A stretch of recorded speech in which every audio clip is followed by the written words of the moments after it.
What's up, guys? So this video is going to be about the federal funds rate and what it means for interest rates going up, I guess, on a global scale, on a domestic scale, and, I guess for small business. So first off, that was insane that there was $125 billion short the S&P 500 before Chairman Powell spoke at Jackson Hole there. So let's just start off from and by the way, they printed whoever or the numerous people that bought those puts. Jesus, man, they made a killing. Anyways, let's talk about this real quick. So, the definition of the funds rate is as follows. I'm reading it right off of Google. It says the federal fund rate is, or the federal funds rate, always a tongue twister, is the interest rate that banks charge each other to borrow or lend excessive reserves overnight. I don't know why it says 10, but 10 law requires that banks must have a minimum Federal Reserve in proportion of their deposits. This requirement is held in the Federal Reserve Bank. So, what the hell does this mean? Okay. Essentially, how banks work, they're on a fractional reserve, right? So, it's kind of crazy, right? They make money out of thin air. But, like, let's say you deposit $1 million, into a bank. The bank's not going to have that whole $1 million, there all the time. So when they come back and then you come in town and you're like, hey, let me get my $1 million out. They're like, oh, okay, here you go. No, what they're going to do is they're going to take that million and they're only going to keep a fraction of it. They're going to keep like probably, I don't know. I remember, I think it was like 1/10 or now it's 1/5. Don't quote me on that. I might be way off, but I know it's a fraction. It's like less than 1/5. I'm pretty sure it's 1/10. So like 100 grand is going to be like on hand or whatever. The rest of that crap, they're going to loan it out, right? And sometimes they loan out even above that, and they have to keep like a minimum reserve, right? Like at the end of the night, and that's to stop like that's for daily operations, right? Like that's if you go and you take out 500 to go pay your bill or something happens in your life that you need it, they got to have still cash on hand, but the rest of the cash is lent out, and overnight, that's where the repo market is, where you can borrow, from the Fed, and to make sure that your minimums are hit. And banks borrow from banks, and they have to pay a rate that is controlled by the Federal Reserve. So essentially, the Federal Reserve sets that benchmark, right? So that rate was at what, 2.25, 2.5%, and then today it's probably going to go up. It's going to go up higher than that, probably above 3%. So that means that if the bank decides to park its excess cash with the Fed, it's going to make 3%. Why would they take a risk on whatever it is that you want to invest in, right? If they know they're not going to make at least 3%. Because with the Federal Reserve, their money is 110% safe, right? Because it's guaranteed by the government. They're the damn people that are printing the money, right? Like, so in order for the bank to take a risk on you on an investment deal you want to do, on a business you want to start, on anything, they're going to be like, well, is our return going to be, it has to be exponentially more than 3%. It has to be at least 6%, at least 7% for us to take that risk, right? Because if we just leave the excess cash that we have, instead of lending that cash out, we can park it here. And what's going to happen is, that federal benchmark rate is going to continue to go up, right? The reason being is that's how you stop inflation. If inflation is running at 8%, theoretically you would want your benchmark to be at 8%. And, so then what happens when interest rates are that high is money doesn't start getting lent out.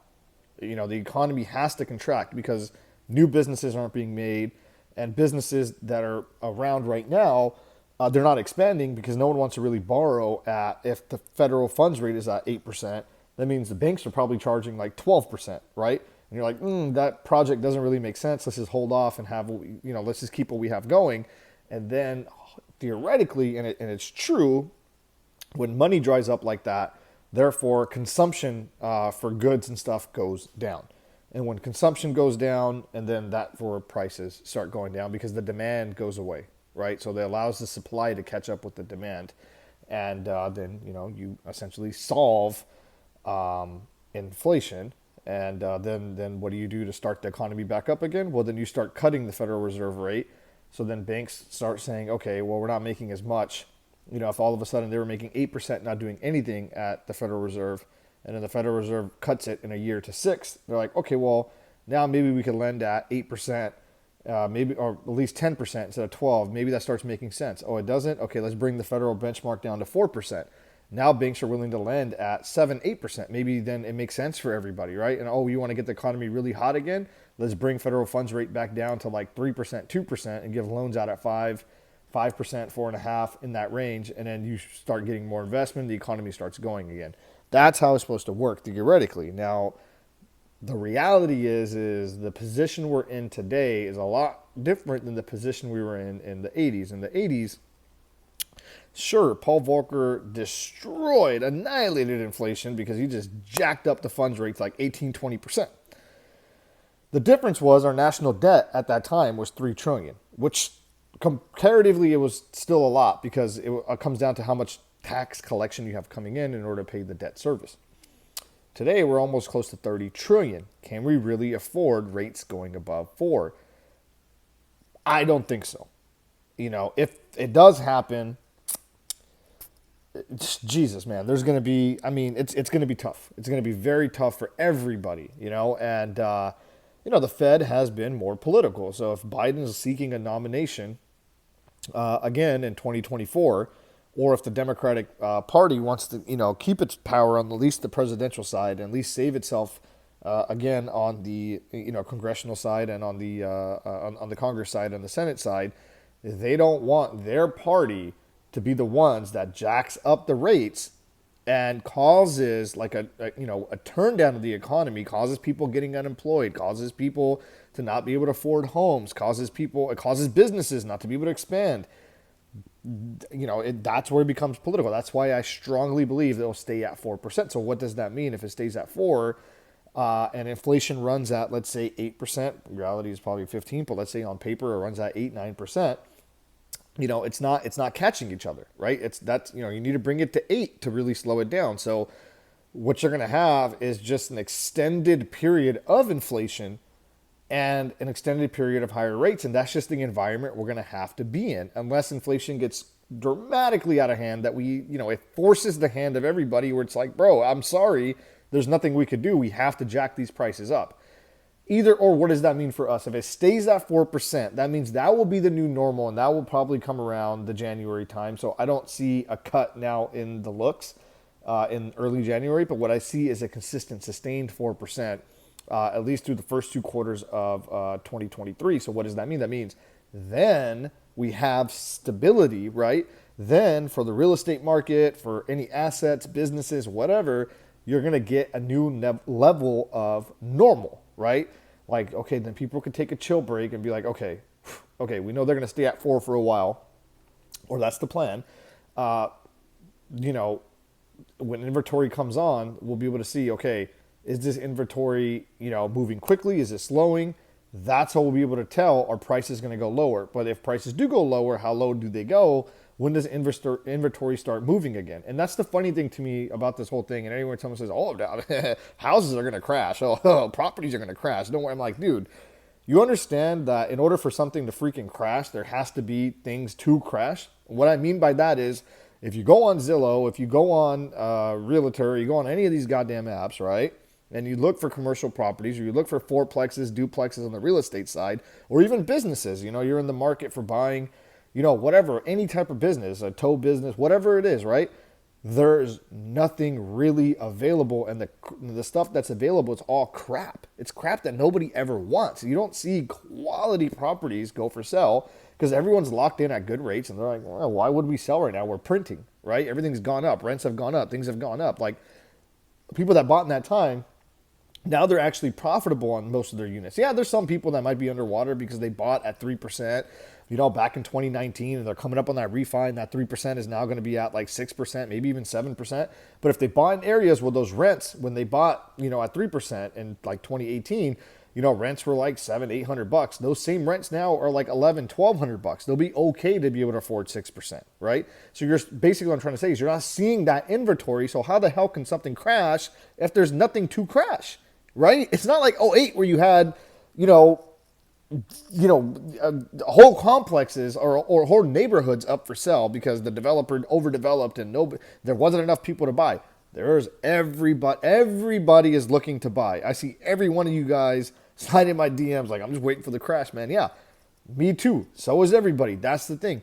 There's probably not going to be a big crash, right? Like when everybody thinks that one thing is going to happen, the reality is that one thing probably won't happen, right?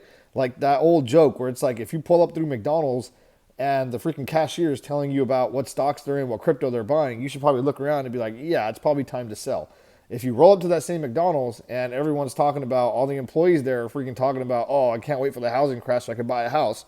Reality is that means houses probably aren't going to crash. And that's I don't mean to be disrespectful to anybody that's working a minimum wage job or anything like that. It's just what I'm trying to say is like, if everybody that doesn't do investing on a daily basis or is in that field already has this opinion, right? It's trickled down. That means we've all been programmed to wait for that. That probably means that things are already priced in that it's not going to happen. You get what I'm saying? But we will see. They're going to have to hold that floor. That's really realistically the goal. Prices will come down for the inventory that's available because, it depends on how motivated the seller is. Eventually people need to move on with their lives. They're going to want to, let go of something and move on. But that doesn't mean that you're going to see 40, 50%. Like that's probably not going to happen. What you can see is probably at least a 10 to 20% decline. And you'll see the 20% decline in stuff that's already egregiously overpriced, right? It's not like you're going to get a deal of a steal of a deal. It just means it's those deals or properties are going to come back down to reality where they should have been, right? Like if you look at a apartment complex right now and you run in all your numbers and you do everything and you're like, this thing is fucking selling for a 3 cap. My interest rate on this thing is going to be 6.5%. I'm not even making money for the first 3.5 to 4 years. Who the hell would buy this at this price? And then you go talk to the seller and the seller's like, nah, I'm just going to wait, and I'm like, all right, wait then, bro. You know what I mean? Like no one's going to pay you this price unless they're crazy and they don't care and they just got money and they're like, whatever, I like it, right? The reality is something like that is going to have to come back down to reach around that 5, 6 cap, maybe even 7, depending on where rates are. And that's going to be the reality we live in. It's not like, so if that, like a 10-unit apartment complex, you do all your math, it should be selling at 1 million because that's around a 5 cap or whatever, right? And that apartment complex is trying to sell for like 1.3, 1.4. It's not like it's going to crash down to 600, 700, 800,000. And it probably won't even be a million. You'll probably end up paying like 1.1 million for it, right? And that still is a hefty discount for what someone is asking, but it's not going to crash down to like $600,000 and you're going to get a steal of a lifetime. When times like that happens, it's times when people can't really predict a crash coming. Like 07, 08, no one saw the crash coming until the market melted down and you looked around and you're like, oh shit, everyone has their pants down that was swimming. You know what I mean? This time around, everyone kind of already knows, builders are in a better position. They didn't build with excess capital. Inventory is still low, historically low, right? So there's a lot of other factors that are going into this thing. So, and the same thing, stock market, you'll see a meltdown because as capital flees the market, they're going to be like, well, if the federal funds rate's 4%, I could earn 4%, 100% guaranteed. Why the hell am I taking a risk on, DoorDash where we don't know if it's going to be even 100% profitable, or Uber hasn't turned a goddamn profit yet. You know what I mean? Like, I'm not going to pay this much for the stock. Like, I'm just going to go park it in a 6-month CD or a 1-year bond, earn my 4%, and I'll catch you in 2024. Plus, we'll see how the political environment shakes out and who's running and whatnot, right? That's where big money's going to do. So you're going to see a steady drop in the market. There's still money to be made when the market goes down, guys. And, so that's just my projection. And this projection is that it will stay at 4% and we'll see what happens from there.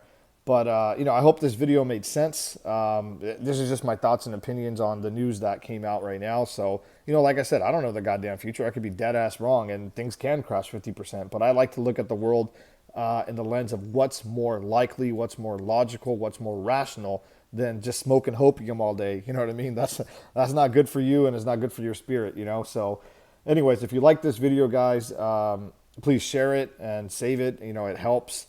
Comment if you agree with me, disagree. I'd love to hear your thoughts. Check out my course, guys. It's for free. Link is in the bio. And of course, if you want to support me, sign up to the Discord and we'll chat there. Have a good rest of your weekend. And hopefully this video, you gain something from it. I don't know. Peace.